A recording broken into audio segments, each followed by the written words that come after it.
A solemn song in BC's royal capital, a fitting tribute for the Duke of Edinburgh.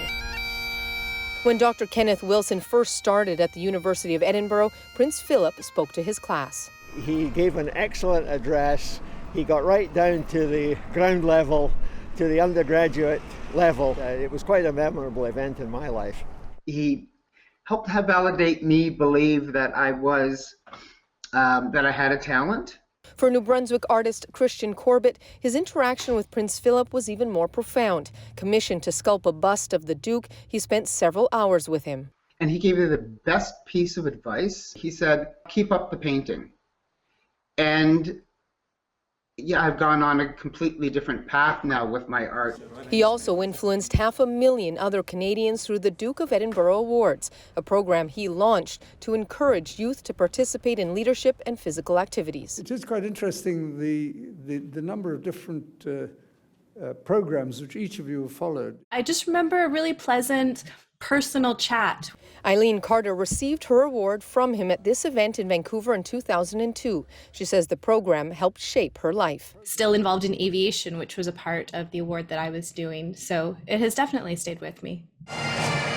He was also committed to military causes across Canada. As a former member himself, he was a colonel-in-chief of the Seaforth Highlanders Infantry Regiment in Vancouver and often visited when he came. He always made a point of visiting our officers' mess, meeting with our officers, chatting with them, and was very, very interested in us, and that meant an awful lot to us. We're really going to miss him. He was a strong leader. Decades of memories now being shared across the country. Susanna De Silva, CBC News, Victoria. Acting Governor General Richard Wagner paid tribute to Philip today. Throughout his long life, His Royal Highness the Duke of Edinburgh devoted himself to the people of the Commonwealth and of Canada. He valued community, duty, and service. He believed in wildlife conservation, volunteerism, and supporting young people. On behalf of all Canadians, I offer my deepest condolences to the members of the royal family. Our chief political correspondent, Rosemary Barton, has more of Canada's official response and Philip's close relationship to this country, in part because he was here all the time.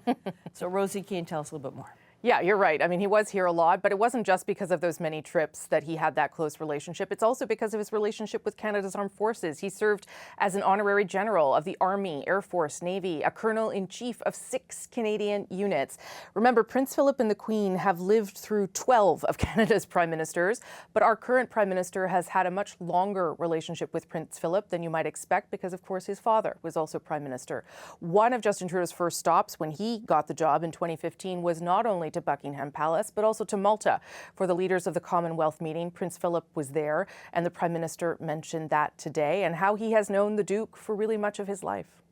The first times I met him, I was just a kid here in Ottawa many years ago, but obviously over the past few years, I've had the opportunity to have a few more conversations with him. In Malta a few years ago, actually a few months after becoming Prime Minister for the first time, I was able to have a number of wonderful conversations with him, and he is going to be sorely missed, not just by his family, but obviously by all of us. As you know, Adrienne, we don't have a permanent Governor General right now. That would normally be the person who would attend a royal funeral. Given COVID, we don't know how things are going to play out, of course, but the Prime Minister's office says much depends on the wishes of the royal family themselves. So is there anything more you can tell us about Philip's sort of more personal views when it comes to Canada? He was really into politics. He followed it very closely. Obviously, he wasn't active in it, but he watched events closely, and specifically in Quebec, starting in the late 60s, all the way up to that first referendum in Quebec in 1980. He was really concerned about what that might mean for the monarchy, Canada's relationship with the monarchy, and indeed, they experienced some of that waning support for the Royals in Quebec over time. There was a really bad turnout for their trip in 1964 that marked them. The Duke was aware that not all of Canada were great fans of the Royals, and he expressed at one point that if there was going to be a break between Canada and the monarchy, he really hoped that there would be a way, an amicable way to make that happen. So interesting. All right, Rosie, thank you. Thanks, Adrienne.